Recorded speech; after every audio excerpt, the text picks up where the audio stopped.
Chapter 1. Living well depends upon thinking well, about the things that matter. When we talk about overthinking, we're not talking about having our basic needs met, like a place to sleep or where we'll find our next meal. Those fundamental questions merit concern and require thought, sometimes lots of it. And it is not talking about major life decisions, like whether to change careers or end a relationship or move across the country. Big decisions like these require dedicated thought. Overthinking means those times when we lavish mental energy on things that don't deserve it, those times when we can't seem to think about anything else, even though we know our thoughts are better spent elsewhere. Overthinking takes different forms. Sometimes it looks like worry. We might feel stuck reviewing something we've done in the past or imagining something that might happen in the future. We might spend 20 minutes leaping to imaginative and dire conclusions about that short email from our boss or the note from our child's teacher. Or we may construct an elaborate and scary scenario in our mind about why our mom hasn't returned our call. We might lie awake at night wondering what our friends really think of us, or if a loved one seems tired of us, or if our library finds are getting really and truly out of control. Overthinking may look like fretting about the small stuff, devoting disproportionate amounts of brain space to the relatively insignificant.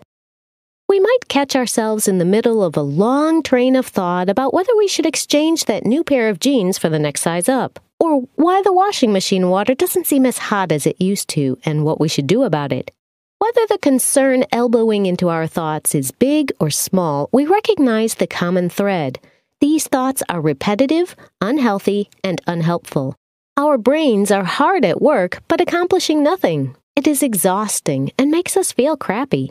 Dr. Susan Nolan Hoeksema was a psychology professor at Yale whose research focused on women's mental health and well-being.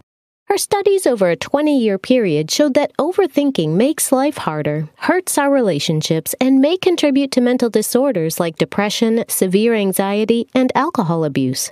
When we spend our time overthinking, that's what we're doing. Let's face it, nobody wants to live a life characterized by overthinking, but it doesn't feel like something we're choosing. It feels like something we can't escape. We don't want to fritter away our one precious life second-guessing ourselves about a conversation we had last Thursday, or whether we're sick enough to go to the doctor, or when we're going to squeeze in a Costco run this week. We want better for ourselves, but we're not sure how to get there. This book is for those who would like to look back one day and declare a life well lived. Living well depends upon thinking well about the things that matter. We want to learn how to overcome decision fatigue, stop feeling overwhelmed, and bring more peace and joy into our lives. That means learning strategies for approaching both our minutes and our days. Chapter 2. Practicing new ways of thinking and reinforcing new habits of thought will prevent overthinking. Anne Bogle, in her first book, Reading People, wrote about how the way we see ourselves has enormous implications on how we live our lives. I'm the kind of person who, blank, is a powerful statement, no matter what goes in that blank. A shift in our sense of identity, that is, a shift in how we fill in that blank, can cause massive changes in our behavior almost instantly. Starting now, don't describe yourself as a chronic overthinker. Don't call yourself that, not even in your own head. Overthinking is no longer part of your identity, though it may be a behavior you're engaging in right now. Instead, begin to describe yourself, if only in your head, as someone who is capable of experiencing less decision angst and more joy and peace, can learn to make confident, competent decisions, doesn't need to habitually second-guess herself, is learning how to filter out the unimportant, unhealthy, and unhelpful, is developing strategies for stopping overthinking in its tracks, is becoming equipped to gracefully pivot when things don't go as planned, can put overthinking aside to welcome good things into her life. Shifting your mindset is just the first step, but it's an important one. Now you've got some work to do. Improvement won't happen on its own, and it won't happen overnight, but it will happen. Learning to think well is a process. Some strategies are simple to implement, while others are harder. Some really will feel like hitting a button, while others will require perseverance. Adopting new mental practices and patterns of thought may feel daunting at first, and it's no wonder. In The Chemistry of Calm, Dr. Henry Emmons, an integrative psychiatrist who advocates a holistic approach to mental health problems like depression and anxiety, writes that it's no surprise we feel our current wild mind state is our natural way of being. He writes, "Since childhood, we have spent many of our waking hours reinforcing our habits of thought. We empower them through attention and repetition. Anything we practice this consistently, we will eventually get good at." Dr. Henry Emmons. We've become good at overthinking, thanks or no thanks to all the practice we've put in. That's why we need to start practicing new strategies. And as we practice new ways of thinking and reinforce new habits of thought, we will become much better at not overthinking. Did you know? Many of us strengthen unhealthy nerve circuits through repetitive practice. Every time we repeat a fearful or defeatist thought, we strengthen the connections that make it easier to have that thought again. Chapter 3. Analysis paralysis is one of the most common manifestations of overthinking. When we're in its grip, the problem is not the underlying decision itself, but the way we approach it. Instead of helping us solve the problem, our mental habits make us more entrenched in indecision. Analysis paralysis is dangerous because, left alone, it will never resolve itself. We can't think our way out of it. Unless we recognize what's happening and intervene, we will remain stuck. Certainty is missing the point entirely. Anne Lamott. Common signs of analysis paralysis include repeatedly putting off decisions until later, postponing a decision in hopes that a better option will present itself, seeking more options when we already have enough, constantly reviewing the same information we've already gathered, fearing we will make the wrong decision, waiting so long to decide that we miss the opportunity to do so, second-guessing a decision after it is made. Causes of analysis paralysis. Analysis paralysis does not affect us all equally. Some of us are more inclined than others to get caught in this specific trap. Sometimes our less helpful tendencies, like perfectionism, predictably reel us in. Intellectual curiosity.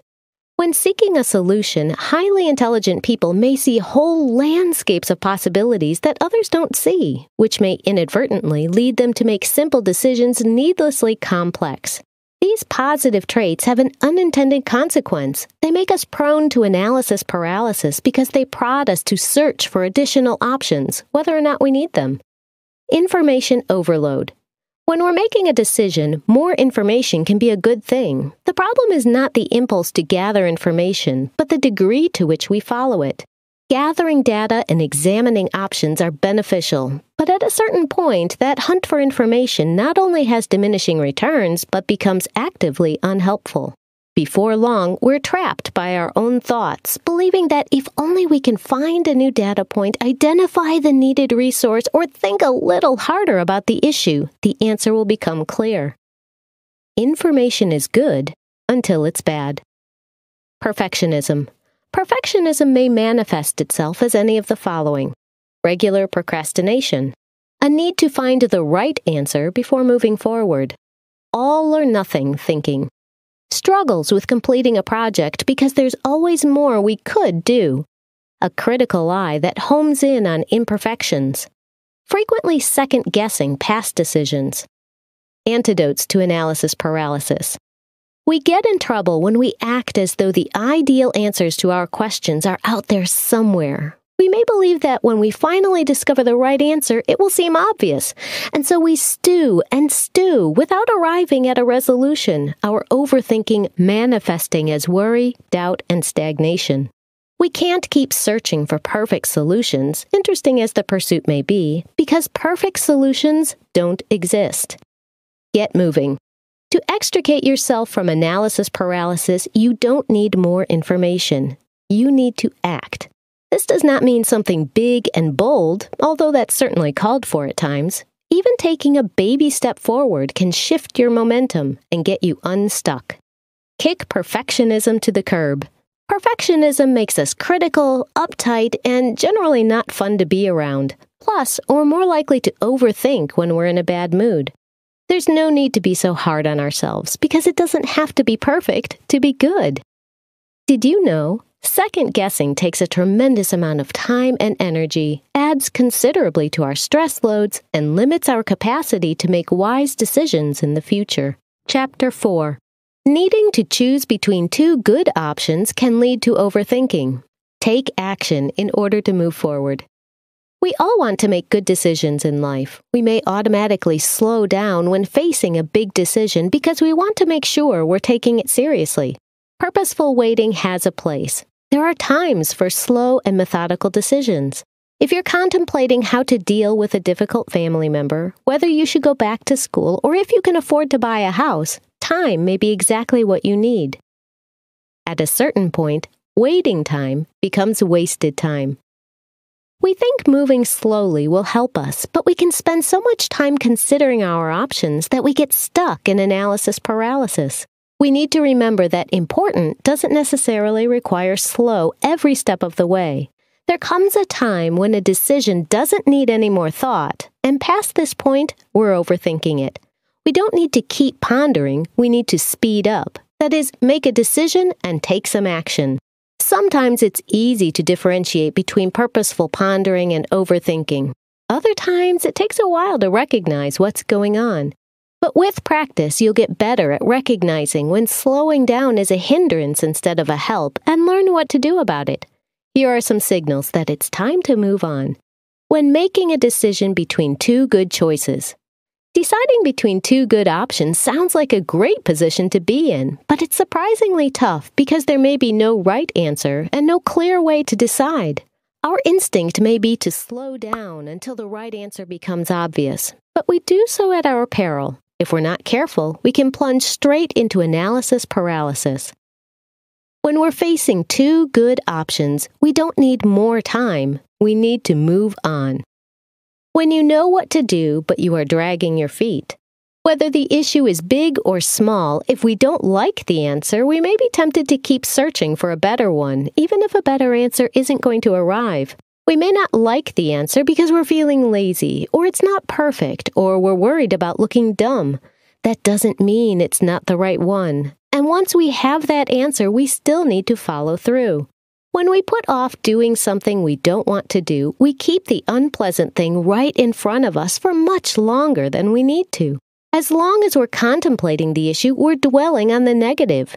If we're dreading something, we can serve ourselves well by dealing with it sooner rather than later. If we're overthinking something we can actually do something about, the best thing we can do is speed up to move on. Take action as soon as possible. When you're tempted to beat yourself up, sometimes we slow down because while we have moved forward externally, we haven't moved forward mentally or emotionally. It may look like we've sped up, but we're still wobbling on the inside. When we know we need to move forward, we must do it with our whole selves, with our actions and our minds. As long as we're contemplating the issue, we're dwelling on the negative. Nobody's got time or headspace for that. Don't wallow, don't wobble, move on. Did you know? We think moving slowly will help us, but we can spend so much time considering our options that we get stuck in analysis paralysis. We need to remember that important doesn't necessarily require slow every step of the way. Chapter 5. You can only make so many decisions in a day, so look for ways to clear away your mental clutter. Each decision we make throughout the day takes a toll on our finite amount of mental energy. What to have for breakfast, which route to take to work, how to handle a tricky conversation, whether to buy new jeans before the sale ends, how our child will get home from practice on Friday. Each small decision requires only a bit of brain power, but the cumulative effect is large.